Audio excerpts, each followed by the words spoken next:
खुशखबरी, खुशखबरी, खुशखबरी. होय, महिलांसाठी सुवर्ण संधी. राजमाता जिजाऊ महिला सक्षमीकरणाची योजना फक्त रुपये 1 मध्ये मिळणार आहे. शासकीय जमीन. अगदी बरोबर ऐकलंय. जर तुम्ही ₹1 इन्व्हेस्ट करसाल, तर मिळणार आहे गव्हर्नमेंट जमीन. खूप चांगली योजना आहे. महिलांसाठी सुवर्ण संधी आहे. ₹1 मुळेच तुम्हाला मिळणार आहे संपूर्ण शेतजमीन. संपूर्ण माहिती आपण या व्हिडिओमध्ये जाणणार आहोत. जर तुम्ही या चॅनलमध्ये नवीन असाल तर आत्ताच्या आता या चॅनलला सबस्क्राईब करा आणि ही व्हिडिओ खूप जास्त महत्त्वपूर्ण होणार आहे. तर चला मित्रांनो, आपण या खास व्हिडिओला सुरू करूयात.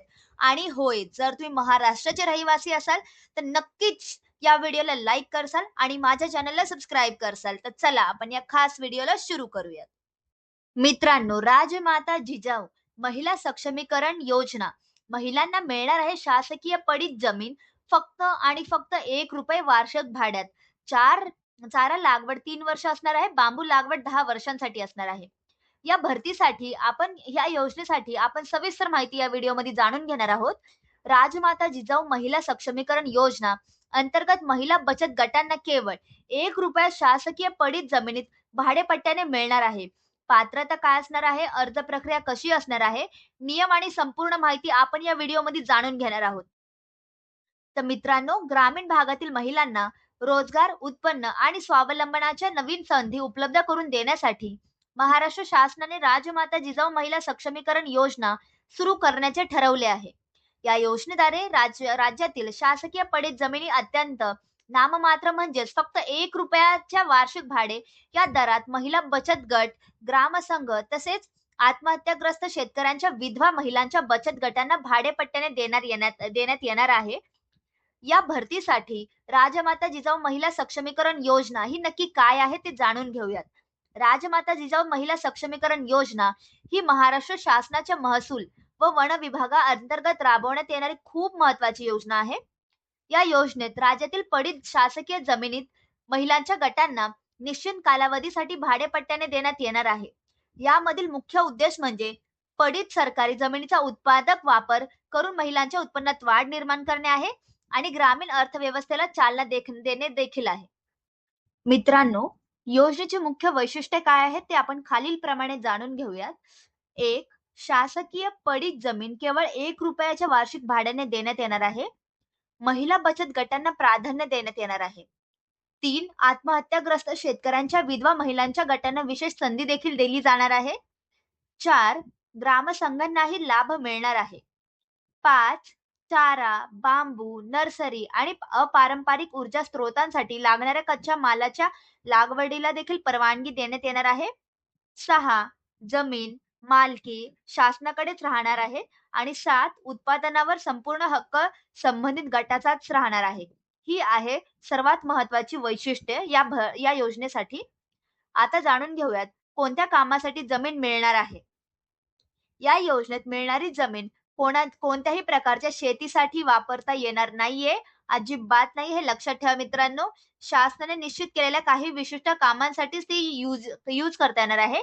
1. जसं की चारा लागवडीसाठी, 2. बांबू लागवडीसाठी, 3. नर्सरी रोपे तयार करण्यासाठी, 4. अपारंपरिक ऊर्जा स्त्रोतांसाठी आवश्यक कच्च्या मालाच्या लागवडीसाठी ही जमीन देण्यात येणार आहे.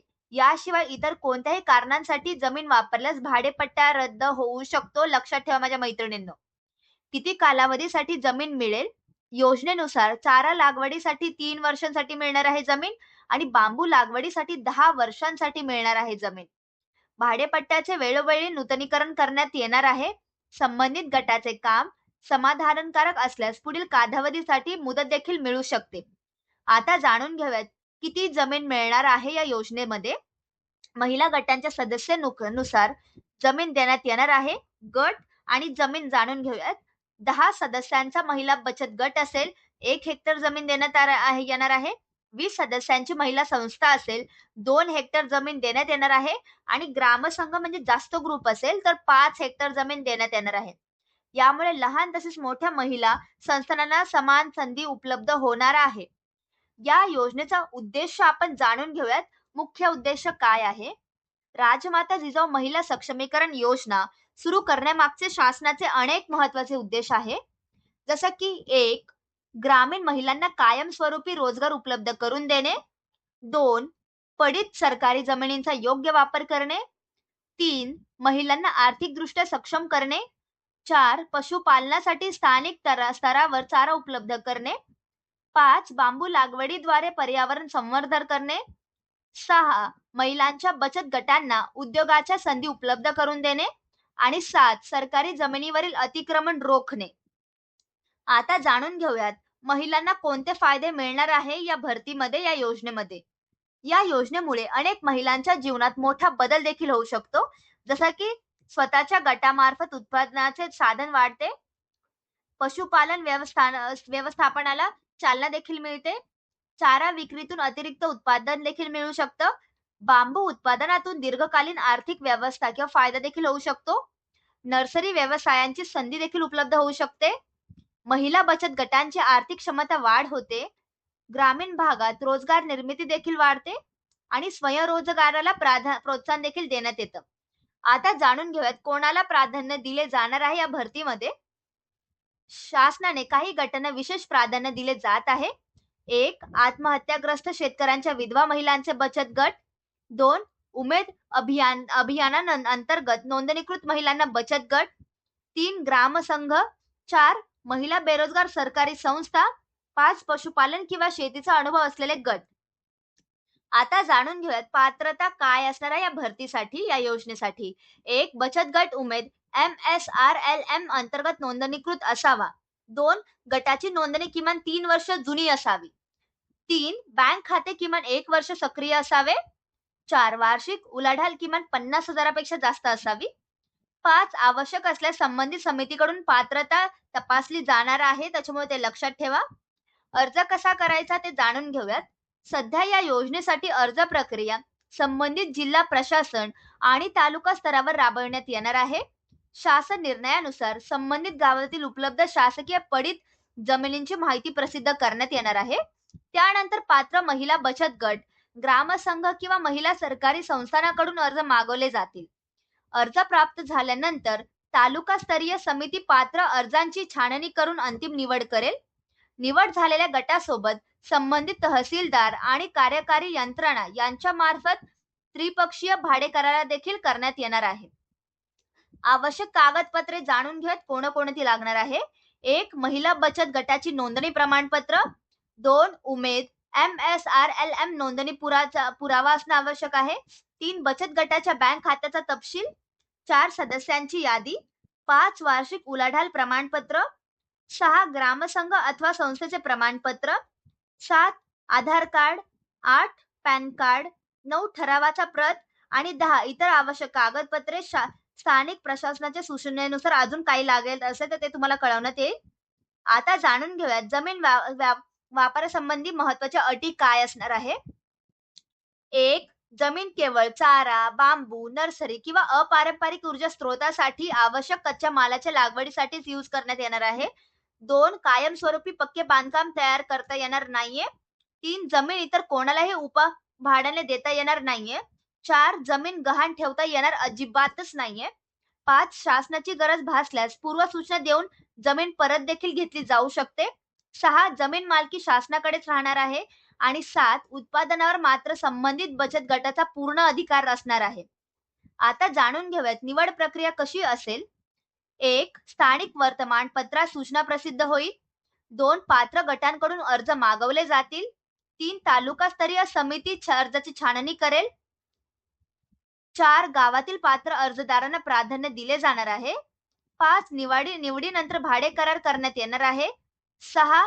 महसूल अभिलेखात आवश्यक नोंदणी करण्यात येणार आहे. आणि 7. वेळोवेळी कामाचा आढावा देखील करण्यात येणार आहे. आता जाणून घेऊयात या योजनेचा ग्रामीण भागावर होणारे परिणाम काय आहेत. राजमाता जिजाऊ महिला सक्षमीकरण योजना ही केवळ जमीन वाटपाची योजना नसून ग्रामीण अर्थव्यवस्थेला गती देणारा उपक्रम आहे. या योजनेमुळे उत्पादनात महिलांना उत्पन्नाचे जसे की साधन मिळते. पशुपालनासाठी स्थानिक स्तरावर चारा उपलब्ध होईल. बांबू लागवडीमुळे पर्यावरण संवर्धनाला चालना मिळेल. पडीत सरकारी जमिनीचा उत्पादक वापर होईल. त्याचबरोबर सरकारी जमिनीवरील अतिक्रमण देखील कमी होण्यास मदत होईल. आता जाणून घेऊयात महत्वाची सूचना काय आहेत या योजनेसाठी. 1. अर्ज करण्यापूर्वी संबंधित तहसील कार्यालयाशी संपर्क करा. 2. जिल्हाधिकारी कार्यालयाकडून प्रसिद्ध होणाऱ्या जाहिरातीवर लक्ष ठेवा.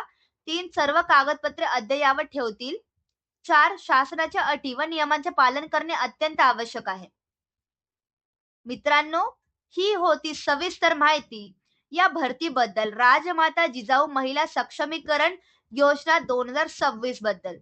जर तुम्हाला या योजनेबद्दल काही डाऊट्स असतील तर मला नक्कीच कॉमेंटमध्ये कॉमेंट करा. मी नक्कीच मला रिप्लाय देईल. आणि होय, कशी वाटली तुम्हाला ही योजना? तुम्ही महाराष्ट्राचे रहिवासी असाल तर नक्कीच या योजनेसाठी अप्लाय करू शकता. ही योजना कशी वाटली मला कॉमेंटमध्ये नक्कीच सांगा. योजना आवडली असेल, महाराष्ट्राचे रहिवासी असाल तर माझ्या चॅनल टेक गव्हर्नमेंट जॉब्सला नक्की सबस्क्राईब करा. आणि होय, तुम्ही ही व्हिडिओ शेवटपर्यंत बघितली असेल तर मला कॉमेंटमध्ये जय महाराष्ट्र नक्कीच कॉमेंट करा. म्हणजे मला कळेल की पूर्ण महाराष्ट्रातले जे माझे लाडक्या बहिणी आहेत, जे भाऊ आहेत, ते ही व्हिडिओ बघत आहेत आणि माझी व्हिडिओ ही पुढे-पुढे जात आहे. व्हिडिओ आवडली असेल तर लाईक, शेअर, सबस्क्राईब. धन्यवाद. आपण भेटूया पुढील व्हिडिओमध्ये.